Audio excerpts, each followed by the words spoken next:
Do you want to stand out in your application for the Open Dream Summer Academy? There will be those applicants with similar academic records to yours or even way higher than yours.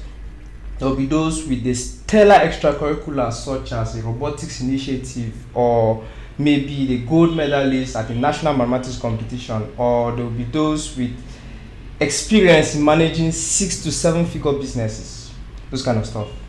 So for you to be exceptional in the applicant pool, you will have to invest enough time in your application essays. In a moment, I'll be showing the various do's and don'ts of the 6 Open Dream Summer Academy application essays. It's your host Emmanuel at Revo. Grab your jotters, buckle up, and let's go.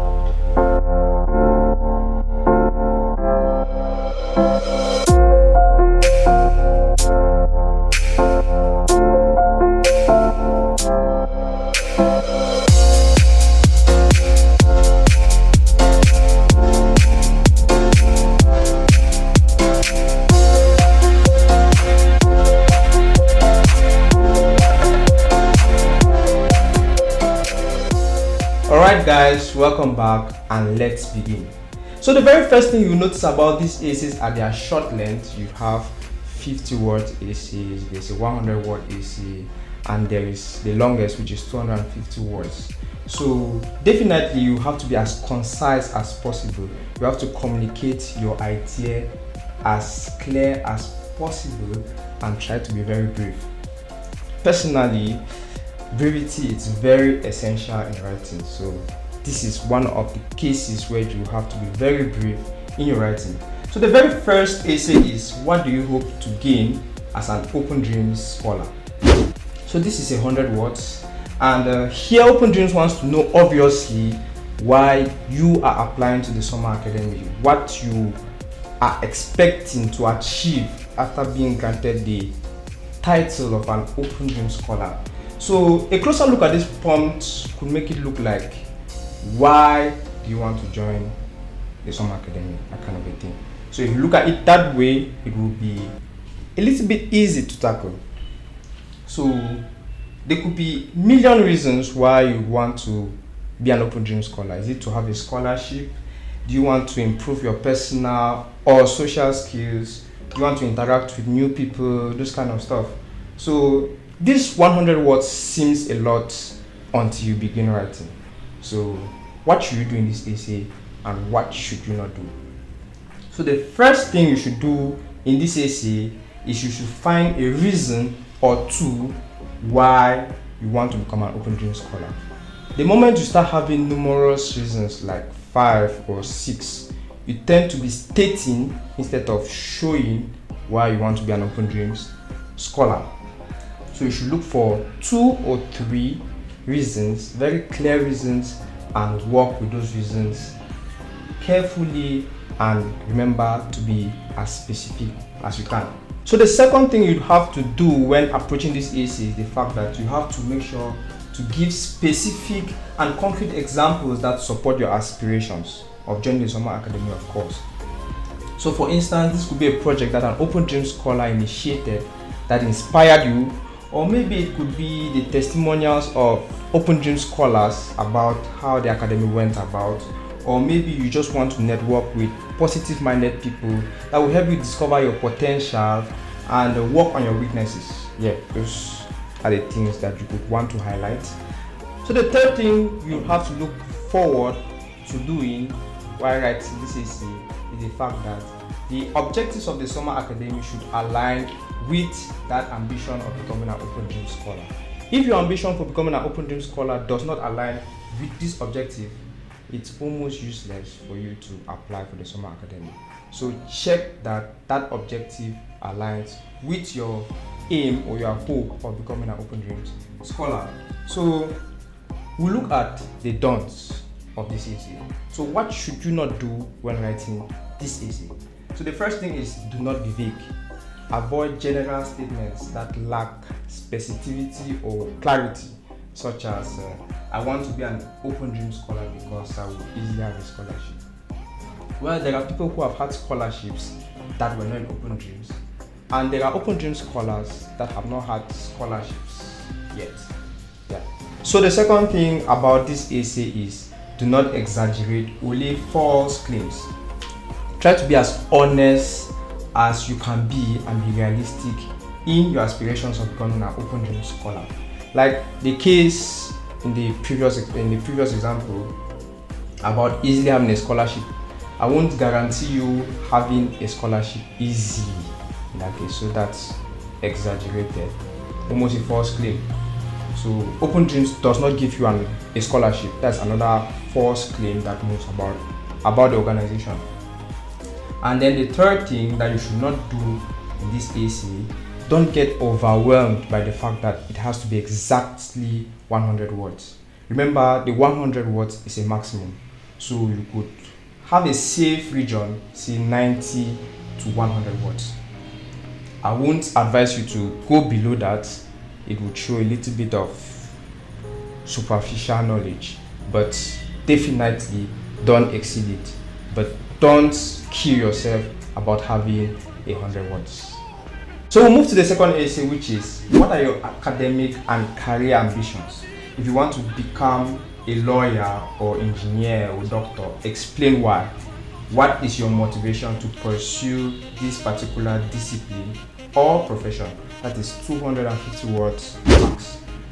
So this essay is providing you with the opportunity to showcase your academic and career goals and the reason behind it. So you have a reasonable amount of words here, 250 words to use. A safe region will be from 200 to 250 words, and it will give a really good essay. Something below that could work, but I wouldn't advise you to go below 200 words. So let's look at the prompt. We have what are your career and academic ambitions. So they have to be clearly stated there, and you have to explain why, and you have to give your motivation for pursuing that field or that discipline. So you have to look forward to that. So let's head over to the do's and don'ts of this essay. So first, the do's. The first thing we look at is be specific and focused. Clearly state your academic and career ambitions. If it is a lawyer, if it is a doctor, if it is an engineer, clearly state it. You do not want to make your reader want to figure out what you want to become as a career or maybe academically. So the second thing is provide reasons and evidence. Explain why you want to become that profession. Share your personal experiences. Maybe growing up you had an incident, or maybe an influential mentor somewhere that helped you gain these aspirations, or any specific events that sparked this passion of yours. The third thing is showcase your research. Demonstrate that you have actually researched about this profession in depth. You can highlight the skills that come with it, the knowledge or the impact that attracts you to that field. And the next thing is throw more light on your long-term goals. Look beyond the immediate future. What do you see yourself doing as a doctor? What do you see yourself doing as an engineer? It could be maybe revolutionizing hearing aids for deaf persons, or research projects on combating plasmodium with certain drugs, those kind of stuff. So feel free to show your research skills. And we head over to the don'ts of this essay.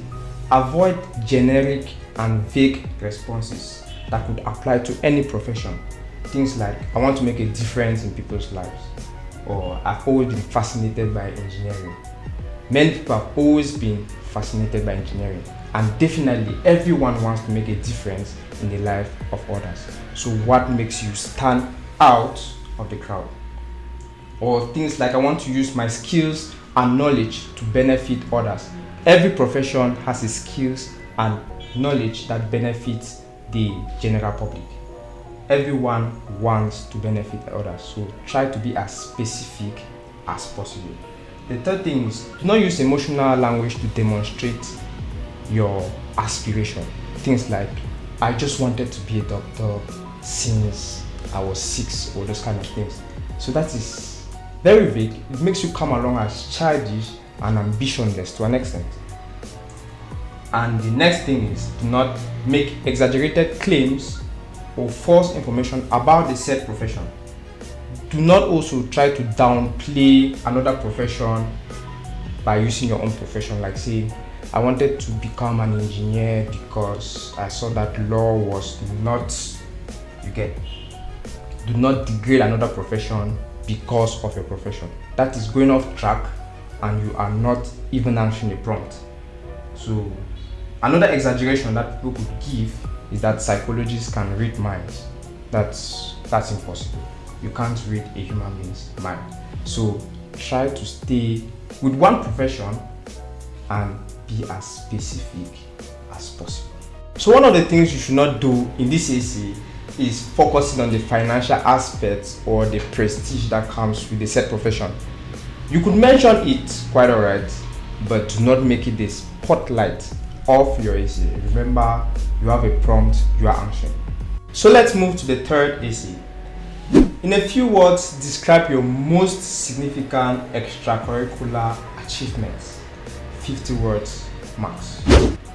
So here you are required to give a concise description of your notable accomplishments outside of academics. So let's keep the books aside. What else are you and what have you achieved? So this prompt is 50 words. You have to be as precise as possible. Make sure they are the notable accomplishments you have had in your extracurricular life. So the first thing you should do, like I said earlier on, is be specific. Clearly state that activity or activities you have participated in. It could be, for instance, as the captain of the debate team, I led our team to win the regional championships. That is quite notable. The second thing is quantify your achievements. Use numbers or specific metrics to provide a clear understanding of the impact of that activity. An example could be you organized a charity event that raised 50,000 francs for a local shelter for lost dogs. So you see the 50,000 and you have names of places. So use specific numbers, if that's what I would say. The third thing is showcase leadership or initiative. You should show instances or bring up activities where you were the one that brought the idea or you were the one that coordinated, as it shows that leadership potential in you. For example, you founded the coding club at school and you taught programming skills to over 50 students. You founded the club and you coordinated 50 students to learn programming. The next thing is you should demonstrate the impact or recognition. So try as much as possible to bring up activities where the impact and recognition you got from maybe your school or your community is clear enough. For example, you received the Outstanding Volunteer of the Year award for your work with a certain community service organization. And finally, try your best, if you can, to get activities that have proof, like certifications or awards or medals or those kind of things. At least they will support any claim that you make in that AC. So let's say you won a championship in, say, football. I think there will always be medals and the championship. So if there is proof of that, you could always want to bring up such activities. Alright, so what should we not do in this AC? The dons of the third AC. Avoid vagueness. I think this property actually repeats through all the ACs. So try not to be vague, try to be as specific as possible. So avoid generic and unclear statements such as I participated in various clubs and activities. Everyone does. So which club and which activity did you participate in? The second thing is do not provide irrelevant information. Stick to your extracurricular activities and do not go into your academics. Things like I achieved the highest grade in math in my class. That is school oriented. Remember, it is extracurriculars we are talking about. And again, avoid exaggerated or false claims. Be very truthful as you describe these things. So the next thing that you'd have to avoid in this essay is exaggerations and false claims. Again, try to be as truthful and accurate as you can be. Remember, some of these facts can be verifiable. Like, let's say you see you won multiple international competitions in chess. If someone goes online, your reader goes online and doesn't see you in any chess competition, your application is straight to the bin. So be very, very truthful and try as much as possible to be honest. So the fourth essay we'll be looking at is state one community challenge you are passionate about addressing and what you have done so far in line with addressing it. Another 50 words. So try to be specific in this essay as well. So you are required to identify a specific community challenge. So stick to one challenge and demonstrate your passion towards addressing that challenge in your community. So what should you do in this essay? First thing, make sure that it is a community challenge and not a personal challenge. It could be a vice or an inconvenience in the community and not a problem that you have been facing alone. It's not affecting the community. So there are a lot of these challenges out there. We have waste management, food scarcity, gender-based violence, you can name the rest. So make sure it is a challenge that a community actually faces. The second thing is you highlight your actions. Describe the specific steps that you have taken or the initiatives you have come up with to combat that challenge. Take an example of, say, food scarcity. You could say, I have volunteered at a local food bank distributing meals to families in need. So try to give those specific examples. The next thing is show commitment and continuity. Emphasize on your ongoing efforts and your future plans about perhaps eradicating that community challenge in your community. So let's look at the case of food scarcity. You see, you have organized a monthly food drive collecting and donating essential food items to needy families. So that shows a future you have with that commitment of taking care of needy families. And the next thing, which is the last, is demonstrate impact or progress. You can show tangible results, you can show evidence that you have been doing such activities. Say, use figures or metrics as we saw in an AC earlier on, and describe the yielding impact, positive impact of course. Like, through my fundraising efforts, we were able to provide over 500 meals to individuals experiencing food insecurity on a monthly basis. So you see that this particular statement has a quantity that's 500 individuals, and then you see the monthly basis showing that commitment and continuity. So let's look at what you should not do in this essay. The don'ts of essay number 4. Yeah. So avoid vagueness. Try to be specific. I think I've said this, I've emphasized this over and over. You should try as much as possible to be specific. Avoid statements like, I'm passionate about helping people. I mean, everyone is passionate about helping people. So that is very unclear. Use very specific examples. Again, do not exaggerate or fabricate stuff.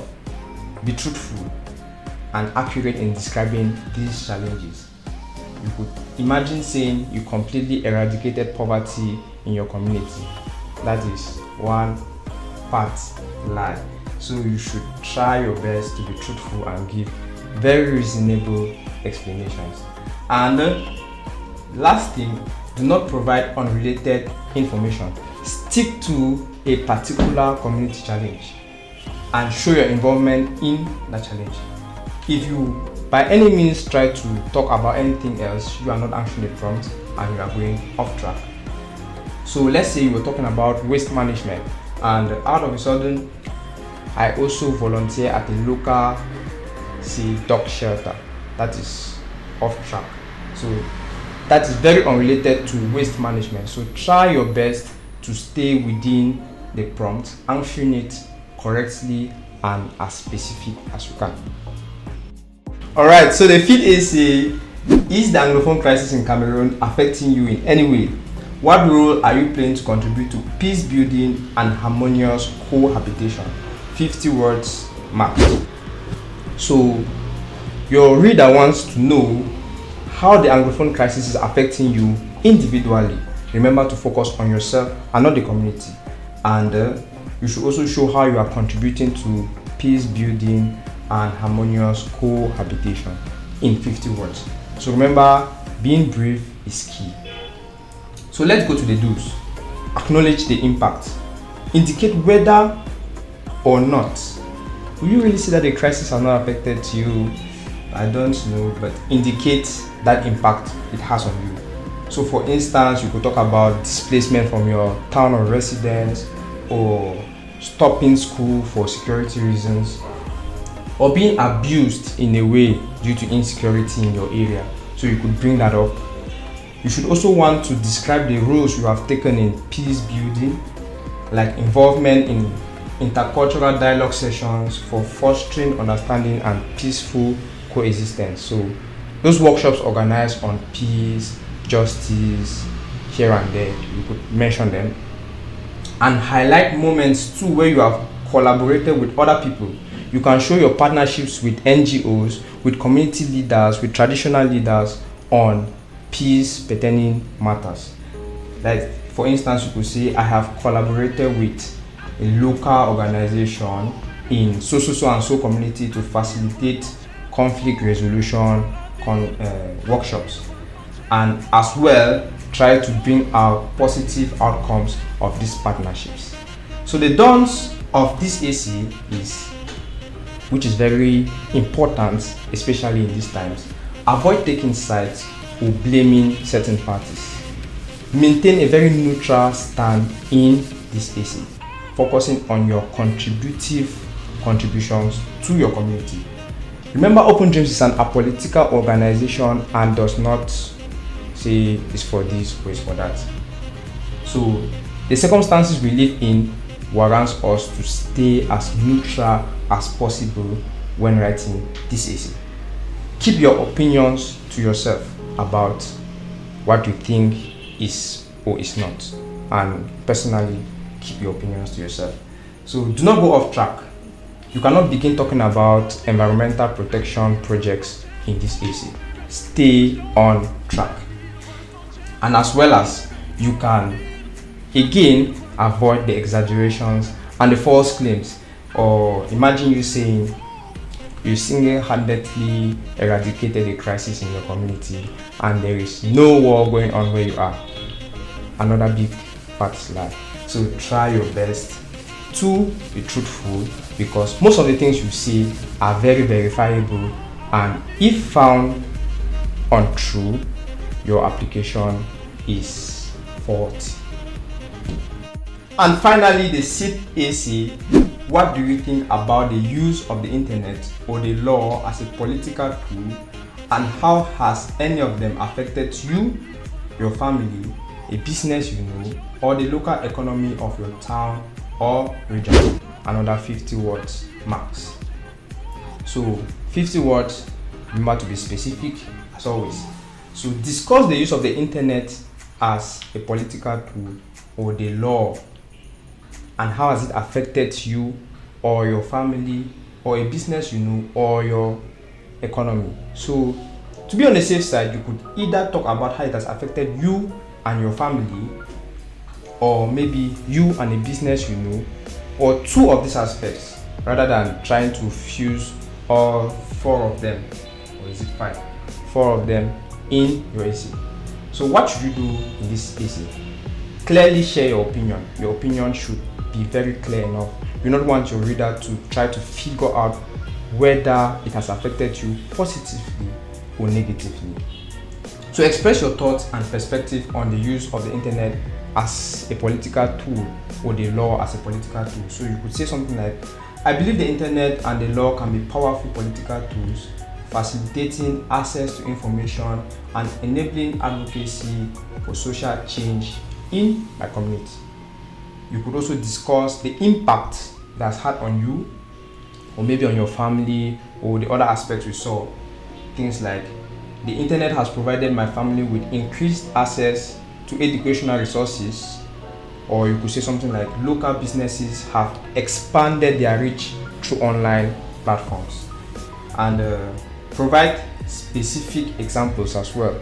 See, the implementation of certain laws has resulted in improved consumer protection, positively impacting both businesses and customers. Maybe you could do research on a certain law that was passed on maybe food regulations and those kind of things. And last thing you should also try to do is consider multiple perspectives. Look at both the negative and positive effects. Look at how to tackle on both ends with a statement like, while the internet has enabled greater connectivity, it has also raised concerns about privacy and misinformation. We know in the community where we live in, the internet is a very vital tool and can be used to either bring forth positive impacts, such as maybe evading an area, or negative impact by spreading false rumors and creating tension and fear. So what should you not do in this essay? Avoid generalizations. Be specific and do not use very broad concepts like, the internet has completely revolutionized everything. Of course, that's true. So what specifically has it revolutionized in your life, in your family's life, in your community, in a business, and all other aspects? Do not overstate personal impact.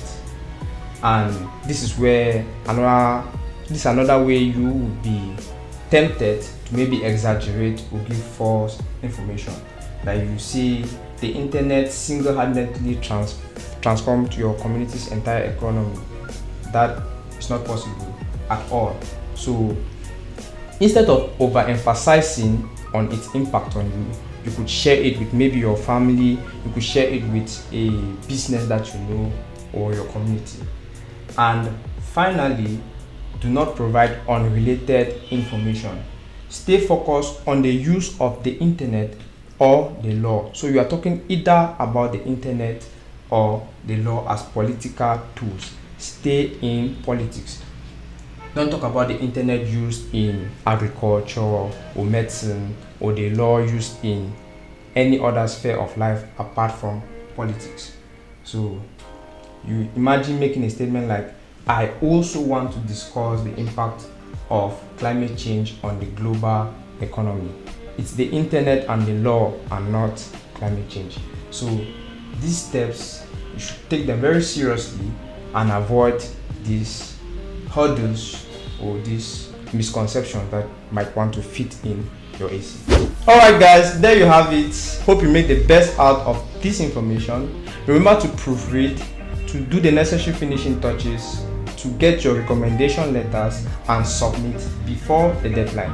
Also, don't forget to like, to share and subscribe to our channel. And of course, good luck as you evolve and stand out in your applications.